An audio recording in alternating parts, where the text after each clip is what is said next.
Jaylen Brown gets the richest deal in NBA history. What kind of pressure does that put on him? And what does that mean for his future in Boston? We're going to talk about it all right now on the Locked On Celtics podcast. Be ever ready. Recognize the city of champs. Boston, baby, we do what you can't. Locked on number 18, Tatum and Brown, J-team, step back. We gon' wet that and slay teams. Of course, the Celtics, who else could it be? Screaming like KG with the Larry O.B. Karalis above average, assessing the team status. Best daily pod, no cap, salary matching. Clutch like Bird the DJ, Heat John on replay. Prime time, dapping up the truth on the sideline. Raining J's, how it started, raising banners, how we finished. Locked on Celtics pod, home of the winners. B. Hey there, welcome back to the Locked On Celtics podcast right here on the Locked On Podcast Network, where it's your team every day, and I'm here for you every Monday through Friday, at least now through this week, then gets down to 3 days a week starting next week until the end of September. Then, hey, maybe we get to 6 days a week after that, making sure you're covered with everything you need to know about the Boston Celtics. So make sure you're subscribed wherever you get your podcasts. Hop onto the YouTube page. Ring the bell there, get notified when I drop a video. Hop into the comment section. Let me know what you think about Jaylen Brown's massive 5-year deal worth $304 million or so, give or take a million or two here or there. We'll talk about all of that, everything you need to know about JB's new deal. This episode is brought to you by FanDuel Sportsbook, official sportsbook of Locked On. Make every moment more. Visit FanDuel.com/LockedOn today to get started. No gambling by the Boston Celtics. They gave Jaylen Brown full boats, and we're going to talk about it with our guy, Tom Westerholm here. Tom, Jaylen's making almost as much as you make. Yeah. No, I mean, look, I've been calling him broke for a long time. Yeah. And now finally I don't know. Maybe I'll invite him over to the crib sometime. Just give him some tips. Give him some money tips. There's things you got to do once you reach this stratosphere, and I'm the guy to be telling him all about it. Absolutely. It's a 5-year deal worth up to approximately $304 million. So some of that has to do with the salary cap being set next year. There's also a trade kicker in there. If he gets traded, he can get a little bit more. So that just depends on if and when. But fully guaranteed, no 5th-year player option. Tom, any surprises here in the deal? No. I mean, you kind of felt like with the incentives, right, that because it was taking so long that it would be some give and some take, right? You thought there would be some, maybe a little bit of like an incentive here that goes to Jaylen, an incentive there that goes to the Celtics. Yeah. The fact that it shook out like this makes a lot of sense. And for, especially the trade kicker, for reasons I think we'll get to at some point a little bit later. So he gets that, he gets a lot of money if he gets, some money, not a lot of money compared to the rest of his deal, but he gets a lot of money if the Celtics trade him. The Celtics get his services, get him, avoid the doomsday scenario of him leaving for nothing in the future. Realistically, I mean, we've talked about this deal a lot. It's kind of funny now that it's happened because it's you're just kind of waiting for the Tom's tweet or the Woj tweet to crawl across your phone, and today was the day. Today is the day that it finally did. So Jaylen, who was going to be a very, very, very rich man. Very rich. He's already very rich. Now he's crazy rich. Yeah. And the best part for him is he gets another contract after this one, presumably assuming that he, everything goes the way it's supposed to go. So 5 years, obviously it's a supermax deal. It has to be 5 years. The no player option, I think basically it was one or the other for Jaylen.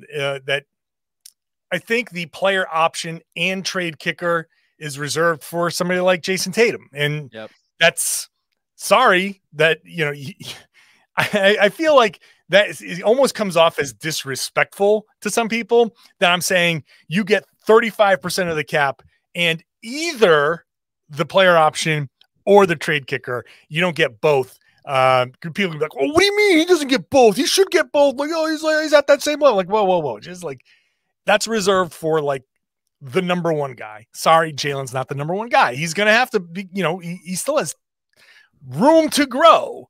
But they've paid him more money than anybody else in basketball history. Yeah, I'm sorry. If you get the richest contract in basketball history, you just don't get to claim disrespect. Right. Ever, right. Ever. I'm sorry. Ever. There's you can't. You got more money than anybody ever has.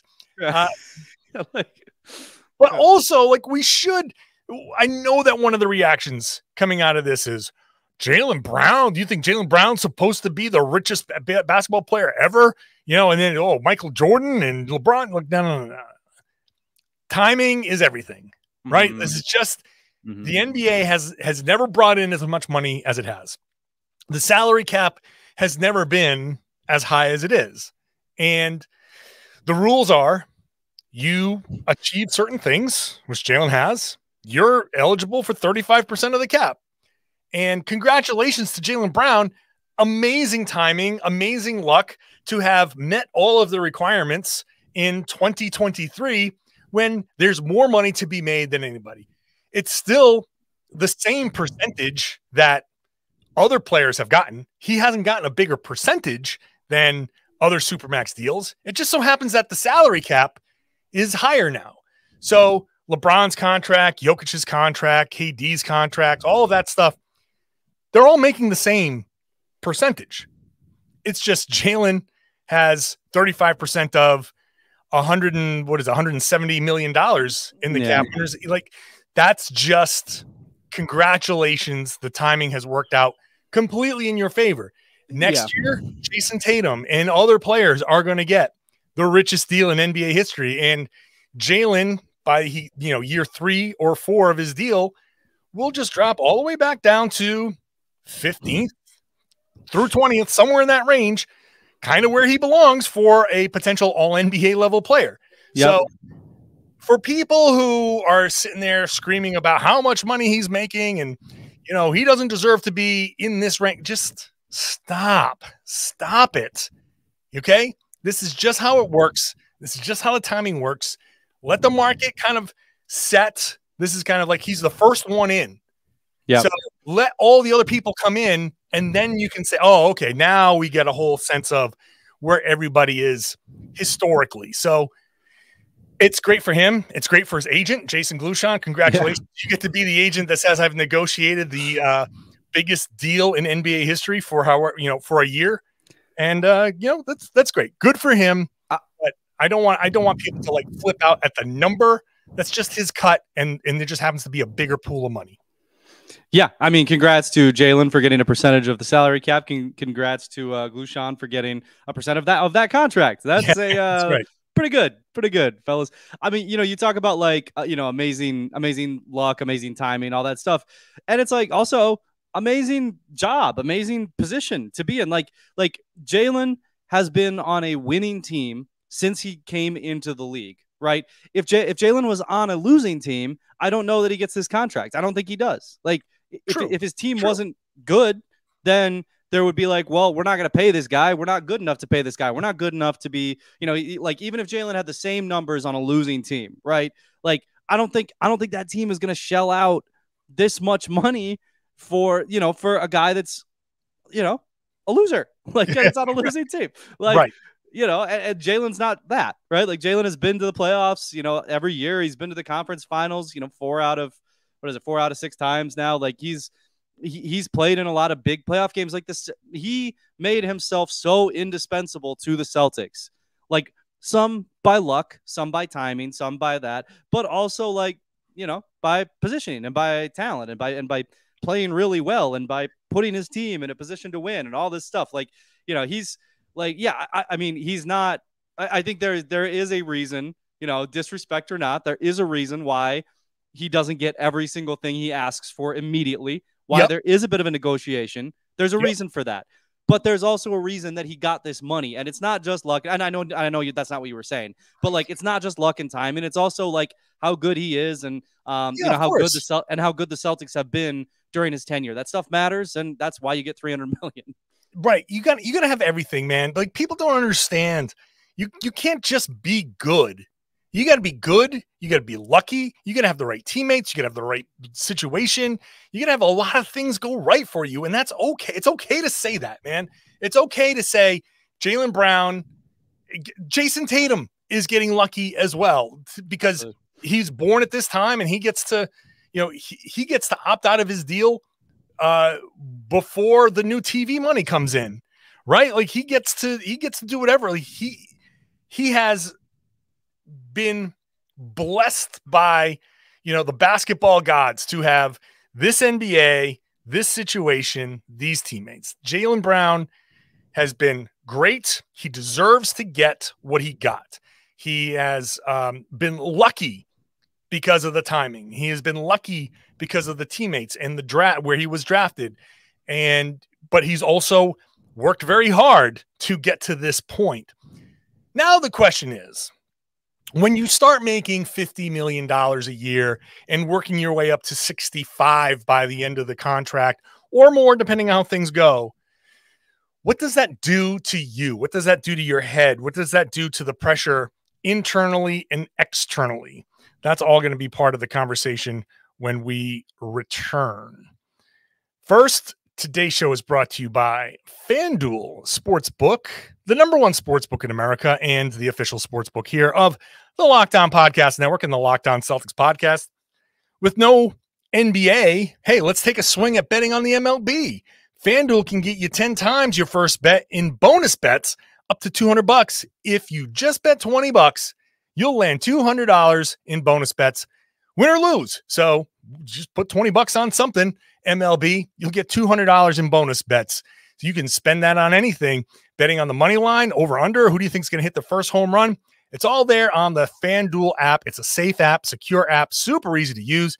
And when you win, that money shows up right into your bank account right away. You get paid instantly. So there's no better place to bet on Major League Baseball than FanDuel, America's #1 sports book.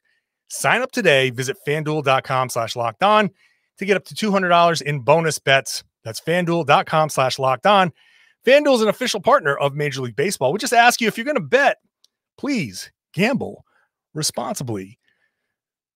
Thank you for making Locked On Celtics your first listen every day. Hey, check out Locked On NBA. I'm hosting Locked On NBA. I'll be talking about the Jaylen Brown extension there as well. Me, Jake Madison of Locked On Pelicans will have a discussion there and other big stories around the NBA. Let's continue the conversation here, though, with Tom Westerholm. And Tom, if I have a level of concern, there might be people who say, once you get this kind of money, you get complacent. You sit back, you're like, I'm good, man. I just got to be me, and I'm good. I'm concerned that Jaylen is going to go the other way and say, okay, I got my Supermax deal. I'm the richest player in NBA history.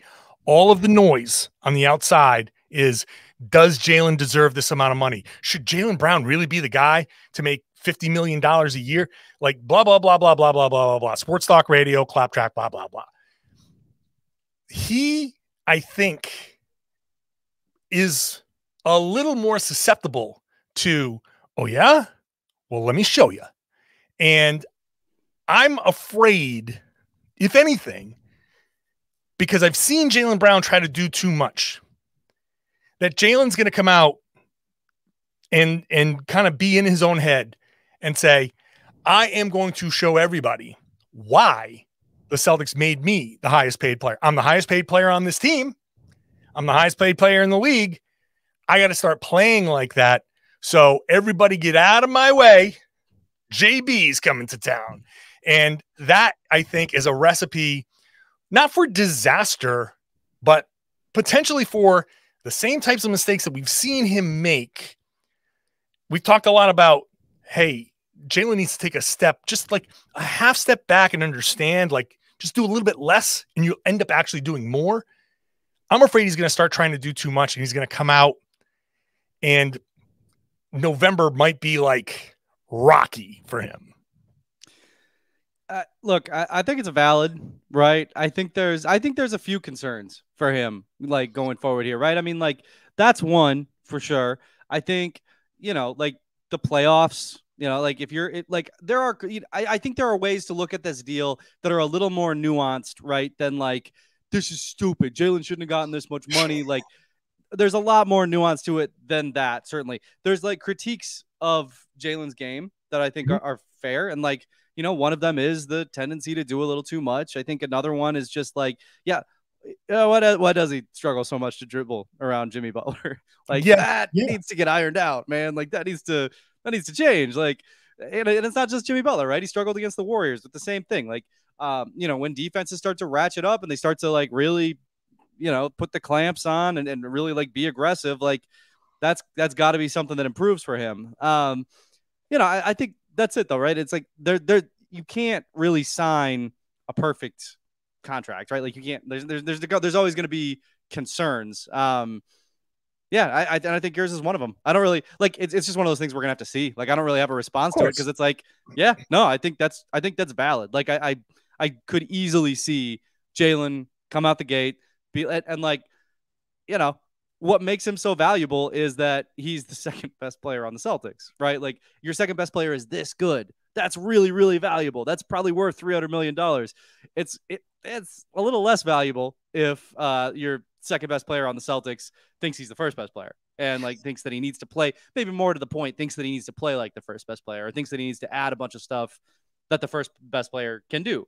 So yeah, I think that's fair. I think that's something to keep an eye on. Yeah, I mean, I just look, he everything's gonna be magnified now with Jaylen from every perspective. When you make $50 million or average annual value $60 million, when you make that kind of money, everything he does on the floor is going to be scrutinized to that next level. 5 turnover game. We're paying this guy $50 million this year to have 5 turnovers in this game. They needed this game. I mean, I know it's November, but they needed this game. Like, okay, buddy. Like, but that's going to be everything that he does. Why are you stealing my talking points in 3 months? Yeah, right. Sorry, Tom. Just heading you off at the pass. Yeah. But this is Jaylen is susceptible to the noise. He just more so. I don't want to say that he's always listening to it or it's anything bigger than what it, but Jaylen is susceptible to it. He hears what people are saying, whether he is looking for it or people in his sphere are telling him, oh, they said this about you. He hears it. And when it's magnified, and if he's making mistakes, especially if it's dribbling turnovers, you're going to hear, oh, Jaylen had time to sign this contract. He had time to go out to Paris. He had time to do all this other stuff. Listen, man, that Paris trip was a work trip. Sure. Yeah, of course it was.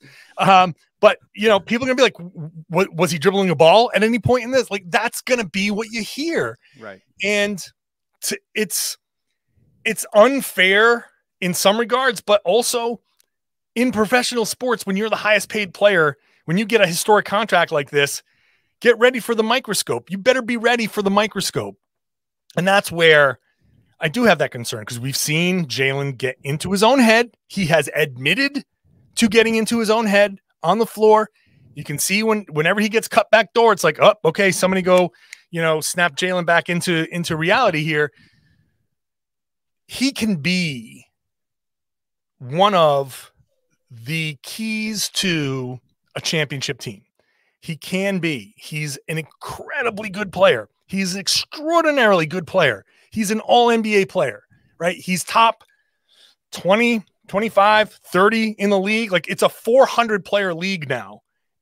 To be in that top whatever few dozen is amazing. You're an all-star. You're an all-NBA level guy. So I'm not taking that away from him. Again, he deserves the contract that he got. But just be aware, Jaylen Brown, that Sports Talk Radio is going to be especially unkind. People are going to be especially unkind. Social media is going to be especially unkind when you have bad stretches. And that's going to happen to everybody. But when you make this money, the bad stretches just bring that spotlight on you. I hope that he is prepared for that. And if that just means telling everybody in his sphere, do not tell me what shows up on social media. Do not show me. I don't want to know anymore. I need to focus. Like anything like that, remove himself from it. Just if he needs to do that. But it's coming. He's got to be ready for it. When you remove yourself from social media, a lot of good stuff happens right up here. Yeah, like, you gotta do that. Oh man, let me tell you how right you are. Let's get into what this means for Jaylen's future. First, I want to say thank you to everybody who makes Locked On Celtics your first listen. You're part of your regular routine. Again, Monday through Friday this week. So this is the Wednesday show. You got 2 more shows this week. Next week, Monday, Wednesday, Friday. Monday, Mailbag Monday, johnkaralis.com/mailbag. And then we'll have some fun the rest of the week. Any other thoughts on the pressure that Jaylen faces? No, I mean, I think you covered it pretty well. I think, and this is going to tie into the, like, kind of our next bullet point here. I think the biggest pressure that I think the Celtics have right now is it's starting to really feel like there's an expiration date, right? Like we're starting to see that, like, okay, this money, I mean, this was always the case, right? And we've talked about it this summer, but the money here is going to be probably pretty prohibitive. And like this core has been just grinding and coming close and, just kind of sitting there, like waiting for a break. Waiting for that kind of like breakthrough moment and going for it. I mean, not just sitting around waiting around. Like they've been trying, they've been going for this like breakthrough moment. Felt like they got it last year. Then like, some weird funky stuff happened this year. Like, like there's pressure here because I think the clock is ticking in terms of this core, in terms of this roster, in terms of this whole path that they've been on since 2016 when they drafted Jaylen, since 2013 when they acquired the picks that became Jaylen and Tatum. Like this pathway has been building for a long time, and you can kind of, I'm not going to say you can see the end of the road, but it's like you feel the houses starting to thin out on either side. And it's like, okay, this might there might be a dead end coming up.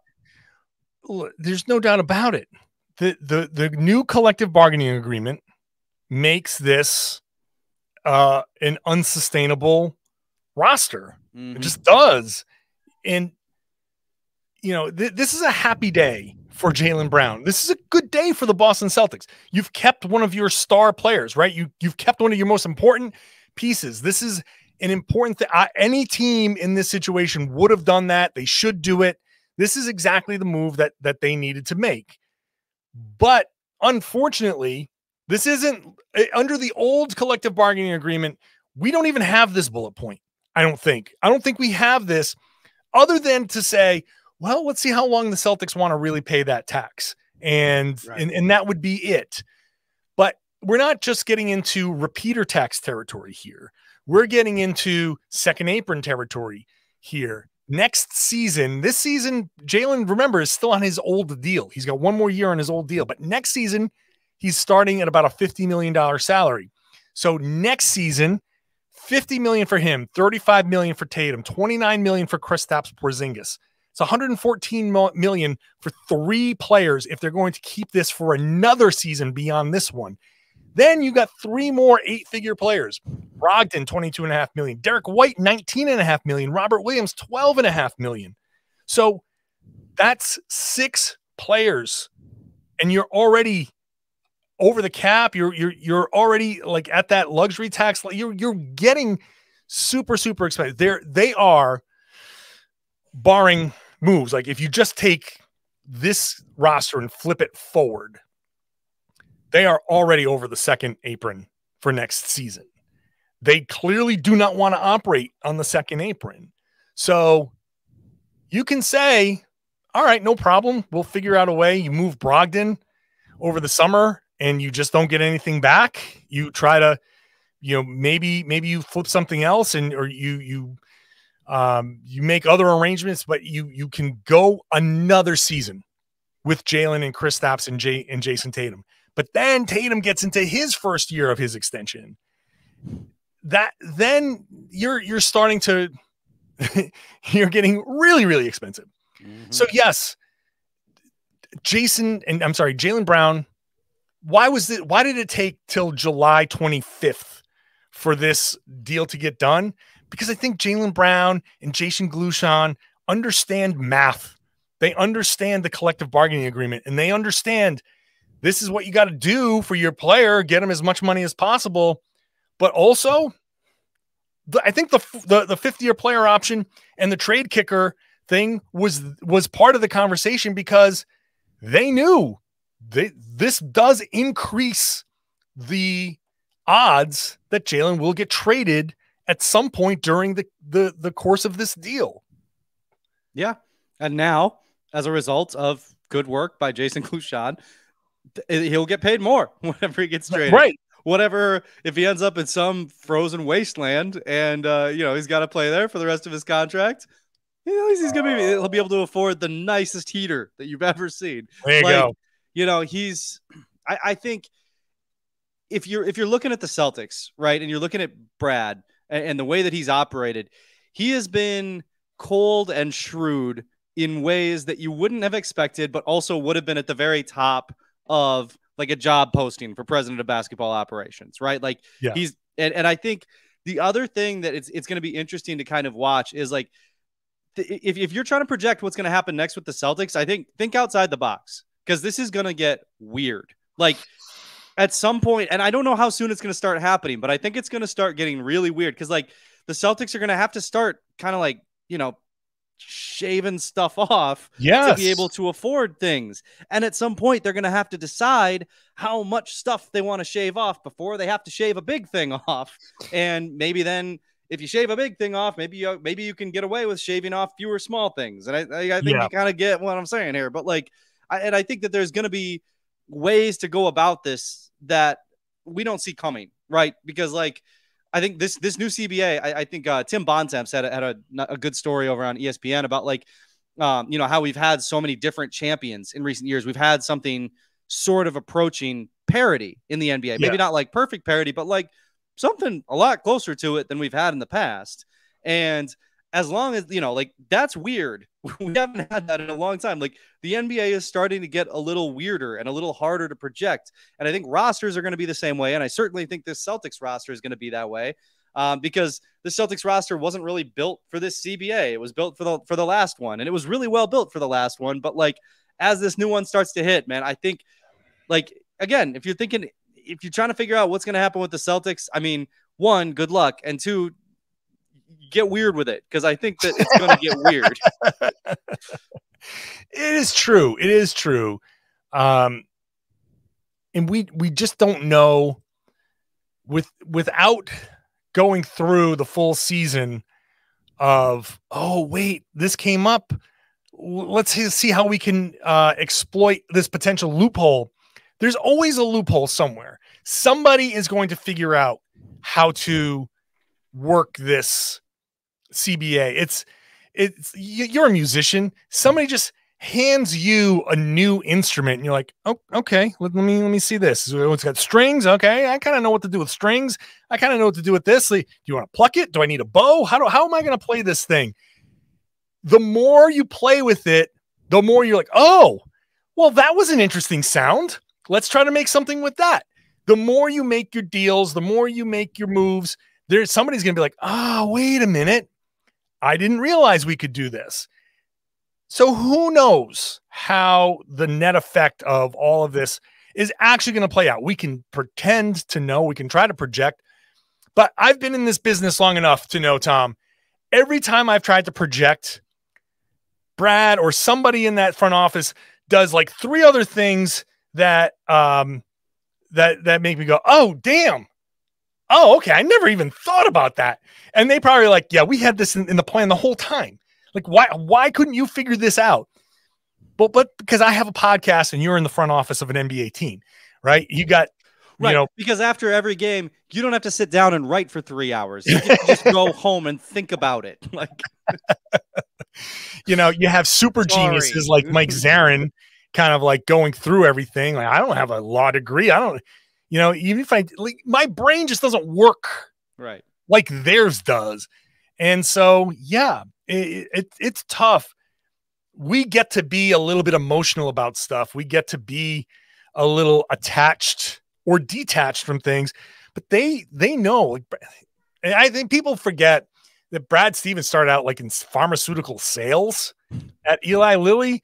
You don't just be aw shucks golly gee and as a pharmaceutical salesperson. You got to have like some kind of manipulation going on in your brain to be able to sell that stuff. So, hey, he knows how to work this stuff, and he knows how to spin things, and he knows how to sell things to the players and to us.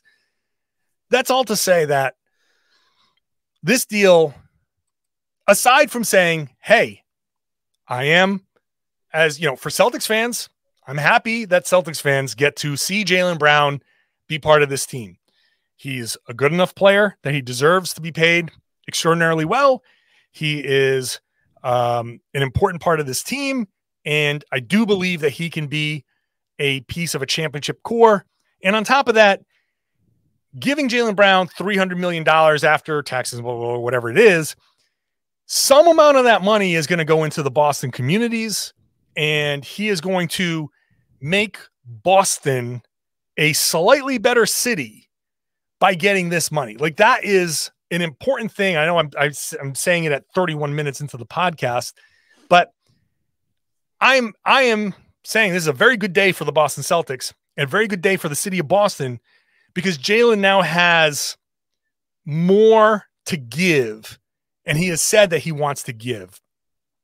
At the same time, business is business, and the business of the NBA now under this deal, this money is like, whew, boy, we've talked about this contract so many times, but it smacks you in the face when it's reality. You say, wow, man, $300 million. $69 million in the final year of his Come deal. on, that's crazy. Man.